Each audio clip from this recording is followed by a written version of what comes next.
এখন যে বাড়িটা দেখছেন, এই বাড়িটা ঠিক বুদ্ধদেব ভট্টাচার্যের বাড়ির ঠিক উল্টো দিকে, একদম সামনে। এবং সেই প্রতিবেশীরা কাছ থেকে আমরা একটু শুনে নেব যে বুদ্ধদেব ভট্টাচার্য কি খেতে ভালোবাসতেন। মাছ খেতেই বেশি ভালোবাসেন, ইলিশ মাছ, চিংড়ি মাছ। আর কি মাছ খেতেন আমি ঠিক জানি না, এই দুটোই সবসময় বলি। কুচে মাছ, কুচে মাছ, কুচে মাছ।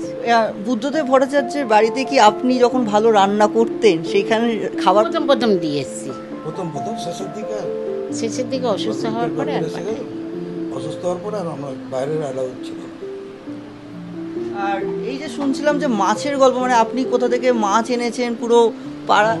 আমরা কোলাঘাট থেকে আবার মাছ এনেছিলাম, গন্ধ হয়েছিল। সারাদিন বের করে বলছে যে কোথা থেকে এত ইলিশ মাছের গন্ধ আসছে। ওনার বাড়িতে একটি বাচ্চা ছেলে কাজ করতো, তার ওই যে ভমল কাকু এনেছে। এইটা একটা স্মরণীয় দিন আছে একটা।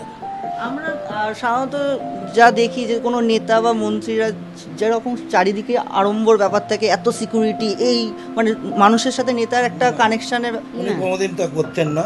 ওনার জন্মদিন আমার মনে আছে, আমি ফটো তুলছিলাম, তো একটি হোমগার্ড দূরে দাঁড়িয়ে আছে, মানে তার সাহস হচ্ছে না যে আমি সিএম এর পাশে গিয়ে ফটো তুলব।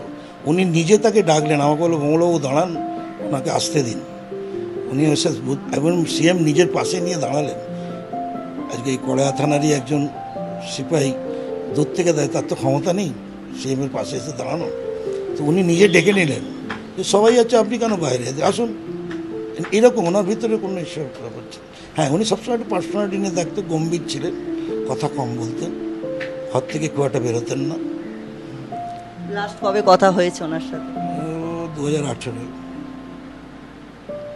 আর একটা কথা শুনছিলাম যে আপনার কন্যা যখন পরীক্ষা দিতে যেত, আমার মেয়ে যখনই পরীক্ষা মাধ্যমিক বা এইচএস উচ্চ মাধ্যমিক দিয়েছে, ওনার পেন দিয়ে ওনাকে প্রণাম করতো এবং 6টা করে পেন ওকে দিত, যেই 6টা পেন দিয়ে তুই পরীক্ষা দিবি।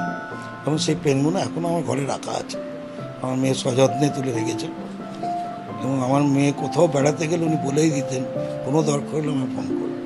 এবং ওনার রেফারেন্সে আমরা অনেক বেড়াতে বেরিয়েওছি, সুযোগ সুবিধা পেয়েছি। যেহেতু আমার মেয়ে আছে বলে উনি খুব আমাদেরকে সহায় করতেন। আমার মেয়েকে প্রচণ্ড ভালো, মানে নিজের মেয়ে বলতেন, মায়ের মতো। এই যে পাড়ায় যে ওনার ব্যবহারটা কেমন ছিল সবার?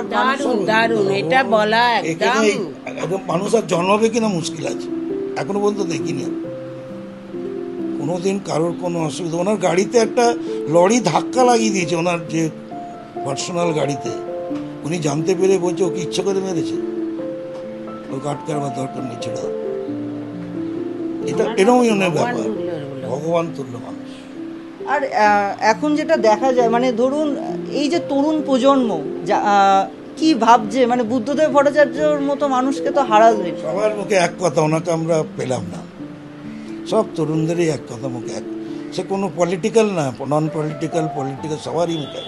এবং অনেক ভালো ভালো লোকেরাও বলেন যে একজন ভালো মহাপুরুষ। উনি মুখ্যমন্ত্রী বলে বলছে না, ভালো মানুষ বলে বলছে। কতটা দুঃখ হচ্ছে, খুবই খারাপ লাগছে। যখন থেকে মন্ত্রিত্বে চলে গেছেন তখন থেকেই সবার দুঃখ। এখন সকাল থেকে আমি এখনো ব্রেকফাস্ট করিনি, যে ওনার মতন মানুষ। আমার নিজের দোকান আছে, সকাল 9টায় খুলি, এখনো যাইনি দোকান, জাস্ট দোকানটা দেখে চলে এসছি। যখন সংবাদটা পেলেন? সংবাদটা অনেকক্ষণই পেয়েছিলাম, কিন্তু যতক্ষণ না ডাক্তার বাইরে এসে রিলিয়ার করছে, আমরা তো বুঝতে পেরেছিলাম যে ওনার অবস্থা খুবই খারাপ। বুঝতেই পাচ্ছেন বুদ্ধদেব ভট্টাচার্য আজ আর নেই, সেই দুঃখে তারাও আজ দুঃখিত। তারা এখনো পর্যন্ত শুধুমাত্র জল খেয়ে রয়েছে। Rahul Sadhukar, TV9 Bangla, digital.